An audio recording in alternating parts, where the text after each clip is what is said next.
Hello guys, welcome to my channel RS function. आज हम golden phoenix का अगला पार्ट एक्सप्लेन करने जा रहे हैं। पिछले पार्ट में देखा था वांग जी बहुत ज़्यादा जेलस हो चुका था। खुद उसे ही पता नहीं क्यों वो बहुत ज़्यादा जेलस फील कर रहा है। उसे क्यों अच्छा नहीं लग रहा है तब भी किसी और से बातें करता तो इसलिए वो बाहर आ जाता है और ना पेड़ के पास खड़ा हुआ था। उसके पीछे पीछे विंग भी आ रहा था, पर लांसंग इतना ज़्यादा गुस्से में था, यानी कि वांग इतना ज़्यादा गुस्से में था, वो ना तुरंत उसे धक्का दे देता है। इसकी वजह से हमारे विंग नीचे गिर जाता है। वहाँ पर ना वेनचाओ भी अपने गैंग्स के साथ वहीं पर था, तो वो ये देख लेता है और उसे ये देखकर ना बहुत ज़्यादा हंसी आ जाती है अब आगे। और वो कहता है इस घमंडी ओमेगा के साथ ऐसा ही होना चाहिए था। क्या खुद अपने आप को कितना बहुत शक्तिशाली दिखा रहा था, पर आज ये मामूली एक अल्फा धक्का देने से वो नीचे गिर गया। क्या बात है। वैसे तुम्हारी दाद देनी पड़ेगी वांग जी। तुम्हें ना बहुत ज़्यादा हिम्मत है। तुमने इस घमंडी ओमेगा के साथ ऐसा किया ना, कसम से मुझे बहुत ज़्यादा अच्छा लगा तुम्हारी ये हरकत ने, ऐसा बोलता है। तो वांग जी कुछ भी नहीं बोलता, पर वांग जी को ना अंदर ही अंदर बहुत गिल्टी हो जाती है कि क्यों उसने विंग को धक्का दिया। पर विंग ना कुछ भी नहीं बोलता, वो सिर्फ खड़ा होकर वांग जी की ओर ही देख रहा था, पर वांग जी कुछ भी नहीं बोलता। और वहीं पर ना हमारी यू भी आ जाती है, बोलती हाँ इस ओमेगा के साथ ऐसा ही होना चाहिए था। कैसे ओमेगा है ये, हर कोई अल्फा के पीछे पीछे जाता है। क्या हमेशा ये कांड करते रहता है हमेशा। ये अच्छी बात नहीं है एक ओमेगा को अल्फा के पीछे पीछे जाने का। ये कितनी शर्म की बात है, ऐसा बोलते हैं। तो सब लोग ना हंसते हैं। तो ऐसी ही बात है तो तुम मेरे पास तो आ सकती हो ना, ऐसा वेंचाओ बोलता है। तो ये सुनने के बाद तो वांग जी अपनी मुट्ठी कस लेता है। तभी ना वहाँ पर कुरन आते हैं और जोरदार खींच के एक थप्पड़ ना हमारी वांग जी के फेस पर लगाते हैं। और इससे ना सब लोग वहाँ पर जो भी थे सब लोग ना शांत खड़े हो जाते हैं। और कुरन बोलते हैं तुम वांग जी, तुम्हें मैं ये तो नहीं सिखाया था, तुम ऐसे एक ओमेगा के साथ ऐसा कैसे कर सकते हो। उस वक्त जो तुमसे वो सिर्फ बात करना चाह रहा हो, तुम ऐसा कैसे हो सकते हो वांग जी। मुझे तुमसे ये उम्मीद नहीं थी। मैं जानता हूँ कि वही हुसैन बहुत ज़्यादा शरारत करता है, पर वो कभी भी किसी से गलत इंटेंशन से बात नहीं करता। वो सिर्फ तुमसे दोस्ती करना चाहता था। अगर तुम उससे नहीं करना चाहते तो बोल देते, पर इसका मतलब ये नहीं कि तुम उससे इतनी बदतमीजी बात करोगे, बदतमीजी से, और उसे धक्का भी दोगे ऊपर से। ये क्या यही हमने तुम्हें सिखाया है, ऐसा बोलते हैं। और ना तुरंत वो विंग के पास आ जाते हैं और विंग से बोलते हैं बेटा तुम ठीक हो, तुम्हें कुछ नहीं हुआ ना, ऐसा बोलते हैं। तो विंग भी बोलता है नहीं नहीं मुझे कुछ नहीं हुआ, ऐसा बोलते हैं। मुझे माफ़ कर देना मेरी नेफ्यू की इस हरकत के लिए, प्लीज़ मुझे माफ़ कर देना बेटा, ऐसा बोलते हैं। तो विंग बोलता है आप क्यों माफ़ी मांग रहे हैं, शायद गलती मेरी ही थी। मुझे लगा कि ये अकेले हैं, इसलिए मैं उनके साथ दोस्ती करना चाहता था। और सचिन का भी बताएं कि उनके ब्रदर किसी से बातें नहीं करते हैं, उनको एक दोस्ती की ज़रूरत है, इसलिए मैं उनसे बात करने की कोशिश कर रहा था। शायद मुझ में थोड़ी कमी रह गई होगी, इसलिए मैं उनसे आज तक दोस्त नहीं बन पाया हूँ, ऐसा बोलकर ना वो खड़ा होता है। तभी ना शुयांग आ जाए और शुयांग बोलता है यहाँ क्या हो रहा है, ऐसा बोलता है। तो शुयांग को वेनचाओ ना सब कुछ हंसते हुए बता देता है। और ये सब कुछ सुनने के बाद तो शुयांग को बहुत ज़्यादा गुस्सा आ जाता है और बोलता है विंग से तुम्हें क्या ज़रूरत थी तुम्हें इस इंसान से दोस्ती करने के लिए। मुझे लगता है कि ना शायद ये इसी की काबिल है। देखो जैसे सब लोग किसी बुली करते हैं ना, ऐसे ही हमें भी उससे बर्ताव करना चाहिए था। तुम क्यों फालतू में इससे दोस्ती करना चाहते थे, देखा तुम उससे अच्छी तरीके से दोस्ती करना चाहते थे, पर तुझे बदले में क्या मिला? देखो सब लोग तुम्हें ही अब गलत समझ रहे हैं। ऐसा बोलकर ना वो खींचते हुए विंग को लेकर चला जाता है सुया। तो वांग जी सच में बहुत ज़्यादा गिल्ट में हो जाता है और वो ना अपने फेस को नीचे कर देता है। तभी वहाँ पर सिचन आते हैं, बोलते हैं तुम ऐसा कैसे कर सकते हो वांग जी? शायद मुझे अभी तुमसे कुछ उम्मीद भी नहीं है। ऐसा तुम करोगे, वो भी मास्टर वे के साथ ऐसा करोगे? तुम जानते हो ना वो कैसे हैं। मुझे लगा कि तुम भी उनसे दोस्ती करना चाहते हो, पर तुम थोड़ा हिचकिचा रहे हो, इसलिए मैंने उनसे कहा कि तुमसे दोस्ती करें। मैंने उनसे कहा, नहीं तो वो नहीं आते। शायद गलती मेरी ही थी, मुझे उनसे ऐसा नहीं बोलना चाहिए था कि तो आपको मेरी भाई से दोस्ती करे। ऐसा मुझे उनसे नहीं कहना चाहिए था। शायद मेरी ही गलती है। मैं उनसे कल माफ़ी मांग लूँगा। ऐसे बोलकर ना चले जाते हैं सिचन। तो सच में बहुत ज़्यादा गिल्ट में आ जाते हैं। पर ना वहाँ पर मैडम यू और वेंचाओ का ना मुंह बन जाता है। ये तो अच्छा खासा मजाक उड़ाना चाहते थे, पर तो पासा ही उल्टा पड़ गया। ये तो टोंट मारते हुए, कहीं ना कहीं टोंट मारते हुए ये इन लोगों ने ये बता दिया कि ये सब लोग लैंड क्लान और लैंड मेंबर्स को बुली करते हैं। सिर्फ वो वे ही नहीं था, वो सबको बराबर मानता है। ऐसे उन्होंने कहीं ना कहीं हिंट में बता दिया था। ये सुनने के बाद तो सबका मुंह बन जाता है और सब लोग ना मुंह फुलाते हुए वहाँ से चले जाते हैं। वो कहाँ सोच रहे थे कि हाँ, आज उस ओमेगा से कुछ बदला लेंगे या उससे नीचा दिखाएंगे, पर पासा तो उल्टा ही पड़ गया। अभी भी सब लोग उसी ओमेगा की तारीफ कर रहे हैं। यही सोचकर तो बहुत और ज़्यादा गुस्से में आ चुकी थी। और दूसरी ओर वांगजी तुरंत ना थोड़ी देर अपने कमरे पर जाता है और सोचता है उसके साथ आजकल हो क्या रहा है। वो जब से वो ओमेगा आया है उसके पास एक अजीब सा खिंचाव महसूस कर रहा है और वो उसे पसंद नहीं है कि कोई भी आकर उस ओमेगा से बातें करे। उसे लगता है कि ये ओमेगा सिर्फ उससे बातें करे, उसी से मिले और किसी से भी नहीं। पर ये क्यों फील कर रहा है, खुद वो ही नहीं समझ पा रहा है। और ना वो सोचता है कि हाँ, वो बहुत ज़्यादा गलत कर दिया है आज, उसे तुरंत जाकर विंग से माफ़ी मांगना चाहिए। ऐसा सोचकर ना वो रात को जाता है, पर वो देखता है कि उस ओमेगा के कमरे बिल्कुल शांत था। तो वो सोचता है कि शायद वो जंगल में होगा, वहीं पर फ्लूट बजा रहा होगा। यही सोचकर ना वो जंगल में भी जाता है, पर वहाँ पर भी कोई नहीं मिलता उसे। तो ना वो निराश होकर अपने कमरे पे आ जाता है। अगले दिन सुबह ना वो जो सब लोग खाने पर बैठते हैं ना, डाइनिंग एरिया, वहाँ पर आता है। वहाँ पर देखता है, वहाँ पर भी विंग नहीं था। आसपास देखता है, वहीं पर नहीं, पर वो क्लास पर जाकर देखता है जहाँ पर भी विंग नहीं था। उसे कुछ समझ ही नहीं आ रहा कि विंग अब कहाँ चला गया है। क्या वो सच में इतना ज़्यादा उदास हो चुका है कि कल की बातों से लेकर, इसलिए वो नहीं आया? हाँ, वो बहुत गलत कर चुका है। उसे ऐसा विंग के साथ नहीं करना चाहिए। यही सोचना उसे अंदर ही अंदर खा रही है। तो वो क्या करता है, तुरंत ना शुयांग के पास जाता है। शुयांग से पूछता है, प्लीज़ बता विंग कहाँ है, प्लीज़ बताओ ना, ऐसा बोलते हैं।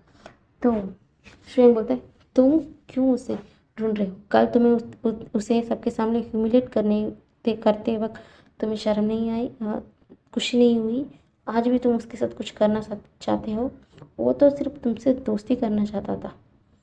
पर खैर छोड़ो, अब तुम उसे ढूंढ क्यों रही हो, ऐसा बोलते हैं। तो वांगजी बोलता है, प्लीज़ प्लीज़ बताओ ना, बताइए ना, कृपया कर कर बताइए ना, मैं उनसे माफ़ी मांगना चाहता हूँ, प्लीज़ बताइए, ऐसा बोलते हैं। पर शुयांग ना कुछ भी नहीं बताता, वहाँ से चला जाता है।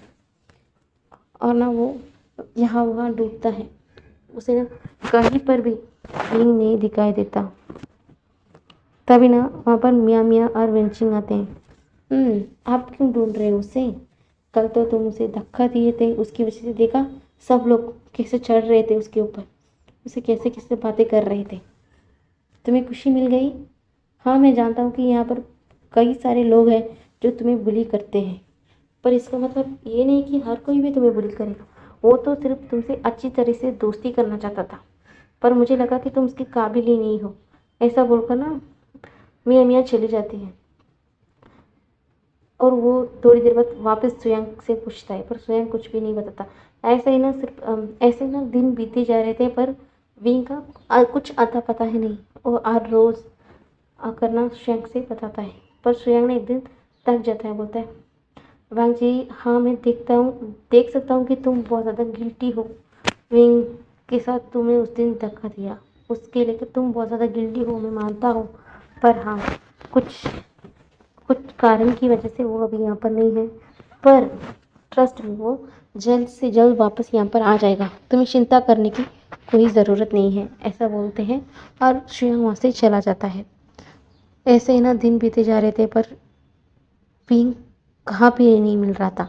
दूसरी ओर हमारा जिन मेंग्याओ को काफ़ी ज़्यादा सिचन से अटैचमेंट हो चुकी थी। उनकी हर बातें, उनकी हर चीज़ें, उनकी सारे हरकतें, सब कुछ ना मेंग्याओ को बहुत ज़्यादा पसंद है। वो जान चुका है कि अब वो सिर्फ अट्रैक्शन नहीं, वो सच में अभी प्यार करता है। फिर भी वो अब जो बदला की भावना है ना उसके अंदर, और जो ईगो है लैन क्लैन को नीचे दिखाने का, इसके चक्कर में ना वो चाहकर भी सिचन से अपनी फीलिंग कन्फेस नहीं कर पा रहा है। और दूसरी ओर सिचन का जियांग चैन की ओर थोड़ा खिंचाव महसूस कर रहे हैं। जिस तरीके से जियांग चैन हमेशा उनके पास आकर रुकता है, उनसे बातें करने की कोशिश करता है। हाँ, वो ज़्यादातर उनसे झगड़ा ही करता है, फिर भी उसका ये चिड़चिड़ापन, उसके ये गुस्से उन्हें पता नहीं कब उन्हें पसंद आने लग गई। हाँ, वो जानते हैं कि वो पूरी तरीके से उससे प्यार में तो नहीं पड़े, फिर भी उन्हें लगता है कि हाँ, उनके दिल में थोड़ा थोड़ा तो जियांग चैन के लिए फीलिंग है, यही सोचते हैं। और ये कहीं ना कहीं मेंग्याओ भी नोटिस कर रहा था, और इस चीज़ ने मेंग्याओ के ऊपर ना अंदर आग आग जला रही थी। तो वो सोचता है कि ये ज़्यादा देर दिन तक नहीं होना चाहिए, नहीं तो कहीं ना कहीं विंग के यानी कि सिचन के मन में सच में वो जियांग चैन ना आ जाए। इसीलिए ना वो कुछ सोचता है अपने मन में।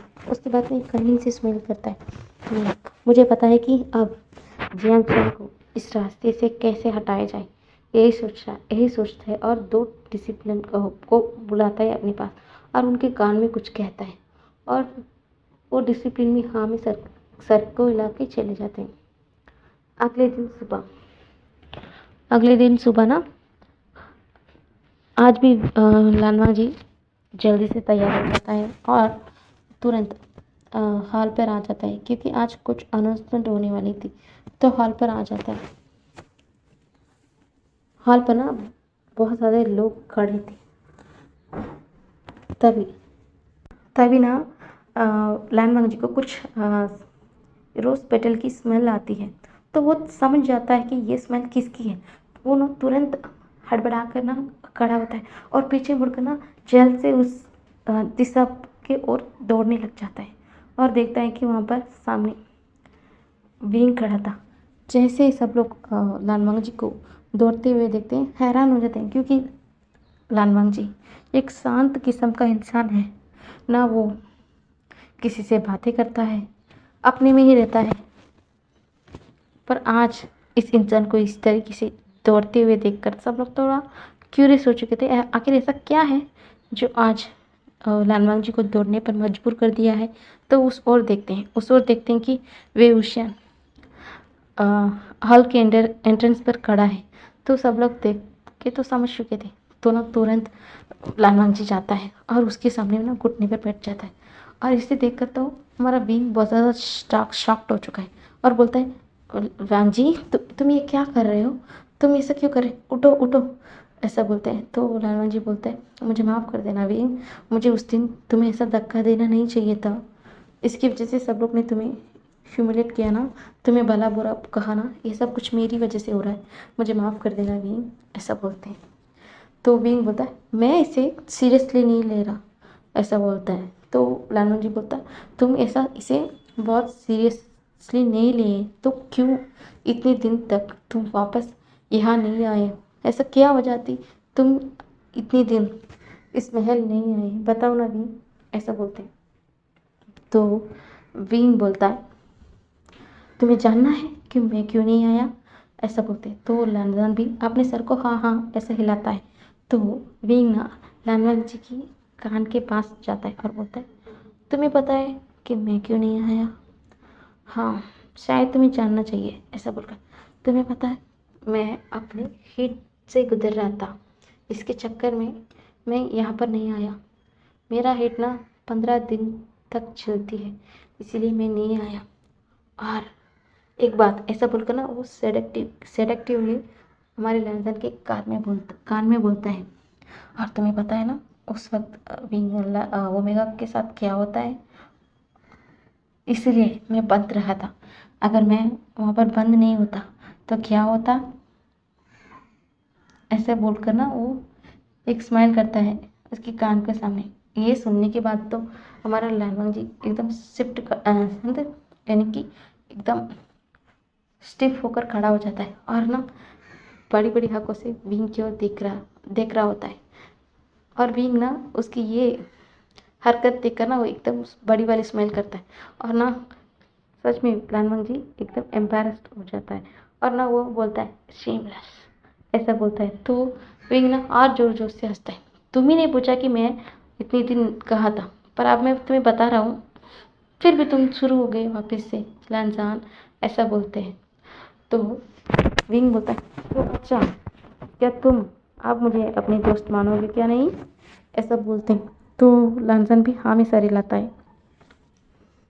तो दोनों ना एकदम हाँ प्लान वान स्माइल तो नहीं करता है, एकदम खामोश खड़ा हुआ था। फिर भी लैनकुरन महसूस कर सकते हैं कि उनका नेत्र थोड़ा खुश है। तभी ना एक जोरदार की आवाज़ आती है। देख तो सब लोग उस आवाज़ की ओर देखते हैं कि मैडम यूँ चीखते हुए आई है। वो बोलती है लैनकुरैन, ऐसा बोलकर चिल्लाती हुई आ रही थी। तो लैनकुरैन भी बड़ी बड़ी आंखों से हमारी मैडम यू की ओर देखते हैं। तो यू बोलते हैं तुम्हारी हिम्मत कैसे हुई कुरैन?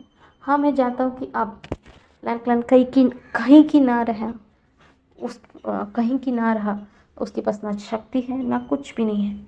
इसका मतलब तुम ऐसा भी काम करोगे, मुझे ये तो तुमसे उम्मीद नहीं थी कुरैन, ऐसा बोलते हैं। तो कुरैन बोलता है क्या बोल रहे हो और क्या बकवास कर रहे हो, क्या मैं कर रहा हूँ थोड़ा ठीक से बताओगी, ऐसा बोलते हैं।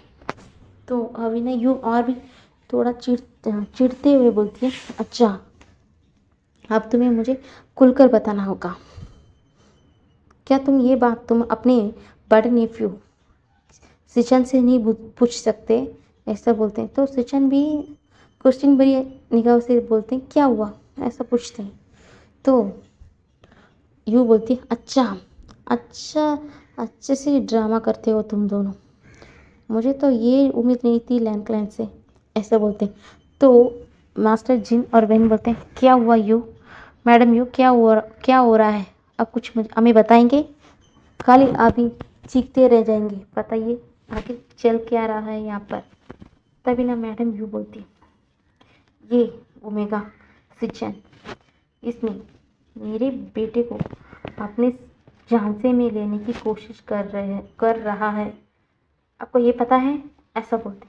तो वो सारे माहौल ना एकदम शांत हो जाता है। तो वापस हमारे मैडम जो ना बोलना शुरू कर देती है हाँ यही हो रहा है, ये ओमेगा सिचन जो मेरे बेटे को अट्रैक्ट करने की कोशिश कर रहा है।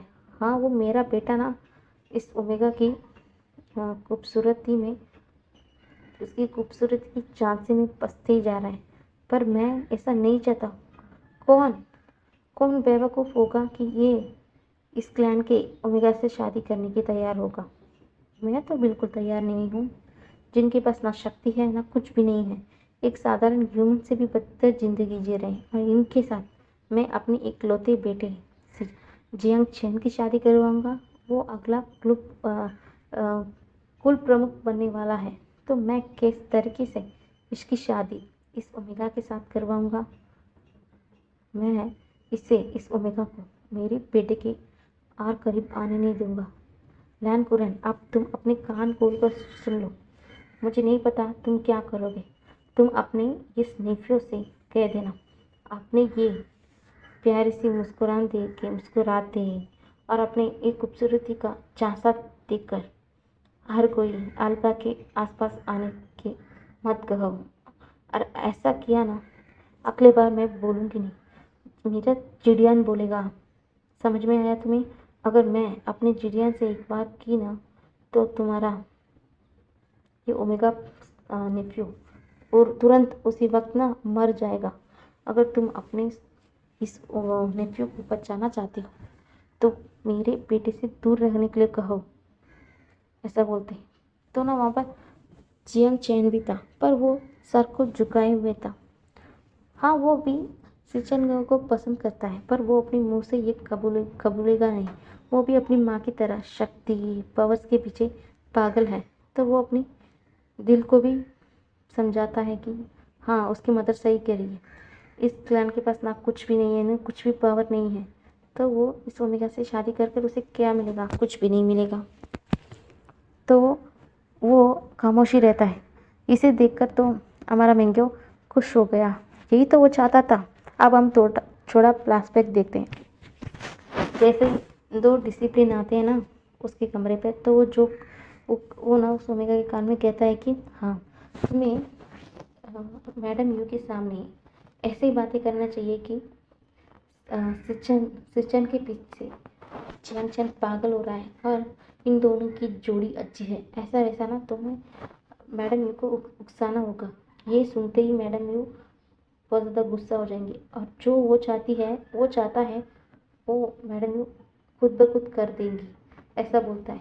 तो ऐसे ही ना वो ओमेगा वो 2 इंसान 2 डिसिप्लिन जाकर ना उसी तरीके से मैडम यू जहाँ पर थी उनसे थोड़ा दूर खड़े होकर जिया और सिचन के बारे में ना वो दोनों बहुत अच्छी जोड़ी हैं। उन दोनों की अच्छी जोड़ी जमती है।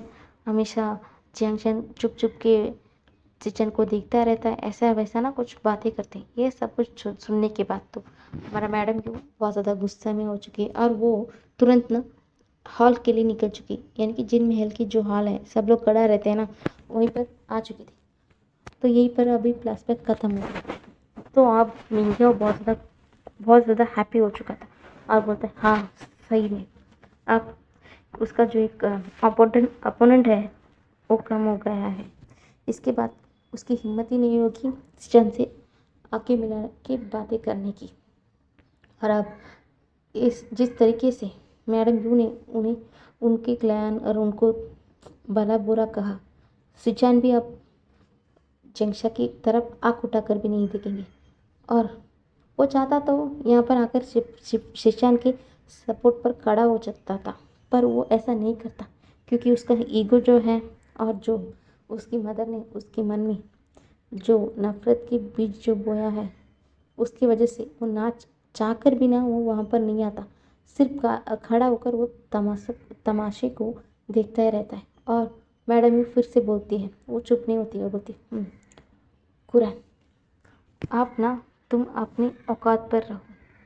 तुम अब कुछ भी नहीं हो, सिर्फ हाँ हमारे बच्चों को पढ़ाते हो। इसके अलावा तुम्हारा कोई रिस्पेक्ट नहीं है, कोई और औकात भी नहीं है। क्योंकि हाँ, तुम्हारी शक्तियाँ तो चली गई, फिर भी तुम्हारा ये ज्ञान है अभी तक कायम है। इसी की वजह से आज तुम यहाँ पर खड़े हो पा रहे हो और हम सारे बच्चों को तुम सिखा पा रहे हो। इससे ज़्यादा कुछ भी नहीं। और तुम अपने ये नेफ्यू के लिए कोई साधारण ह्यूमन को देख कर ना शादी कर लेना, हमारे जैसे कल्टिवेटर के बच्चे के साथ बिल्कुल नहीं। ऐसा बोलते हैं। और रही बात तुम्हारे ये बच्चे की, तुम्हारी ये बड़े नेफ्यू की, देखो हाँ, अपनी ये खूबसूरत के चक्कर में पता है वो कितनी अल्फा से बातें करते रहता है। कभी मास्टर जिन के यानी कि मास्टर जिन के बेटे के साथ, नहीं तो मेरे बेटे के साथ नित्य हर किसी के साथ भी ना हंसते हंसते बातें करता है। ये मुझे लगता है कि तुम्हारा ये नेफ्यू कोई कैरेक्टरलेस है। ऐसे एक ओमेगा होकर हर कोई अल्फा से ऐसे ही मुस्कुराते बातें करता है रहता है क्या? ये बहुत अच्छी बात नहीं है। मुझे लगता है तुम्हें जल्द से जल्द एक अल्फा देकर तुम्हारा ये नेफ्यू की शादी करवानी चाहिए। समझ में आई? ऐसा बोलते हैं।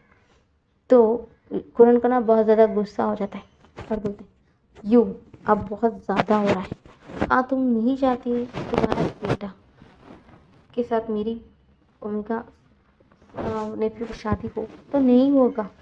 मुझे ये बात बताओ, क्या सिर्फ मेरे ओमेगा सन तुम्हारे बेटे को देखता है या तुम्हारा बेटा नहीं देखता?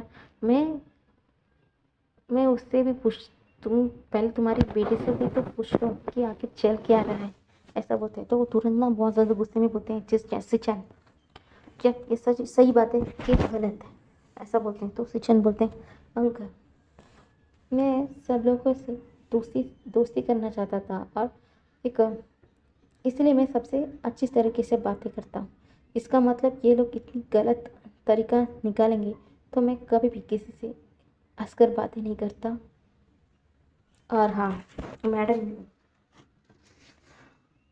मैं आपकी बेटे से प्यार तो नहीं करता। मुझे उनकी ये जो उनका ये तलवारबाजी है उन्हें मैं थोड़ा एडमायर करता हूँ और मुझे वो अच्छे लगते हैं, इसलिए मुझे उन्हें देखकर मुझे एक रेस्पेक्टिवली मैं उन्हें देखता हूँ। इसके आगे कुछ भी नहीं है। और मैं आपके बेटे के आसपास क्या मैं उसे प्यार तो नहीं करता तो मैं क्यों आपके बेटे से शादी करूँगा? ऐसा बोलते हैं। तो ये सुनने के बाद तो मैडम को ईगो पर अट हो जाता है। ये क्या बोला? ये बोला कि ये उसके बेटे से शादी नहीं करेगा और वो सिर्फ उसे एडमायर करता है। क्या मतलब है? तो क्या उसका बेटा इतना काबिल नहीं है कि ये ओमेगा भी उसे उसकी बेटे को पसंद नहीं कर सकता? तो वो बोलते हैं तो मैडम यूँ बोलती है अच्छा आप तो ओमेगा इस तरीके से भी बात करोगे? हाँ तुमने क्या बोला कि तुम मेरी बेटे को पसंद नहीं करते और तुम कभी भी तुम मेरे बेटे से शादी करना नहीं चाहते। तो बताओ कि ऐसा कौन है तुम्हारा काबिल? तुम एक मामूली ओमेगा, तुम्हें कौन शादी करेगा? इस देखो इस सभा में कितने सारे लोग खड़े हुए हैं। हाँ तुम जिससे बात करते हो जिन में सब लोग यहीं पर खड़े हुए। किसी की हिम्मत है क्या जो तुम्हें अपना सके? हाँ मैं जितनी तो सबको जानता हूँ कि सब लोग अपने पास ऐसे ओमेगा ऐसा पावरफुल पार्टनर चाहते हैं कि जिनमें ना स्पिरिचुअल कल्टिवेशन एकदम अच्छी तरीके से रहे। पर कौन है जो तुम जैसे एक ओमेगा को अपनाएगा जिसके पास कुछ भी पावर्स नहीं है, ऊपर से उसकी पूरी क्लैन श्रापित है? और तुम जैसे घटिया ओमेगा से कौन शादी करेगा जो हर एक अल्फा से बातें करते रहता है?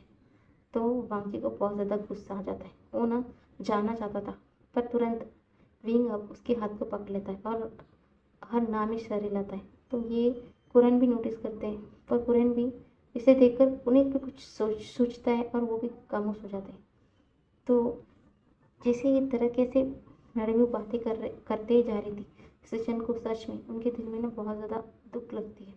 तो वो उनकी आंखों से आंसू गिर जाते हैं। तो ये सब कुछ देखने के बाद मिंगिया को ना बहुत ज़्यादा अपने चेस्ट पे पेन होता है। वो तुरंत भाग कर जाकर बोलना चाहता था आपकी हिम्मत कैसे हुई मेरी सचिन के बारे में ऐसा बोलने की? मैं हूँ और मैं उनसे बहुत ज़्यादा प्यार करता हूँ, मैं उनसे शादी करूँगा ऐसा बोलना चाहता था। पर उसके ईगो और वो जिसकी वो नफरत उस क्लैन के लिए वो चाहकर भी नहीं जा पाता। वही पर खड़ा हो जाता है और अपनी आंखों को बंद करके सब कुछ सुन रहा होता है। पर निमिंजो को ये सब कुछ और सहा नहीं जाता। वो तुरंत मैडम यू के सामने आ जाते हैं। बोलते हैं मैडम यू आपकी हिम्मत कैसी हुई सिचन के बारे में ऐसा बोलने की? आपने क्या कहा कि कोई भी उसे उसे अपना नहीं पाएगा? और हाँ आज मैं आपके सामने इन सारे क्लाइंट्स के सामने ये बोलता हूँ मैं नी सेट का लीडर नी मिंजू मैं सिचन को अपने ओमेगा पार्टनर की जैसा एक्सेप्ट करता हूँ। मैं उनसे शादी करूँगा, वो मेरा फ्यूचर ओमेगा पार्टनर होगा ऐसे बोलते हैं। इसे सुनने के बाद तो मिंगे होके ना होश ही उड़ जाता है। उसे ऐसा लगता है कि उसके पैरों तले चन्नी निकल गई है। और यही ऐसा ऐसा ही कुछ हाल जिनसा के साथ भी था। तो जिनचा था वो कुछ भी जाहिर ही नहीं करता है। वो सिर्फ खामोश होकर खड़ा होकर देख रहा होता है। और सिचन ना एक बार जानचन की ओर भी देखते हैं और सबकी ओर देखते हैं, पर वो एक छोटी सी स्माइल देते हैं नीमू जी के साथ, क्योंकि सब लोग यहाँ पर जितने भी इंसान खड़े हैं सब लोग सिर्फ खामोश होकर सुन रहे हैं। एक लेडी जिस तरीके से ओमेगा को सबके सामने जलील कर रही है, उसे नीचा दिखा रही है, सब लोग सिर्फ खड़े होकर सुन रहे हैं। किसी की भी हिम्मत नहीं है कि आकर उस औरत को रोका जाए, पर आखिरकार एक इंसान ने उसे आकर रोका भी और उसे ये कहा कि वो उसे अपना फ्यूचर मेगा पार्टनर बनाएगा। ये सुनने के बाद तो चन्ना एकदम खामोश हो जाते हैं। ये सुनने के बाद तो मैडम यू और ज़्यादा आग बबूला हो जाती है और बोलती है, कैसे ये एक इस ओमेगा को नीचा दिखाना चाहती है, पर तुरंत पासा ही कैसा उल्टा पड़ सकता है। यही सोचकर ना वो अपनी दांत पीसते हुए बोलती, क्या मतलब है आपका? ऐसा नहीं, मंजू की तरफ देखते हुए बोलती है।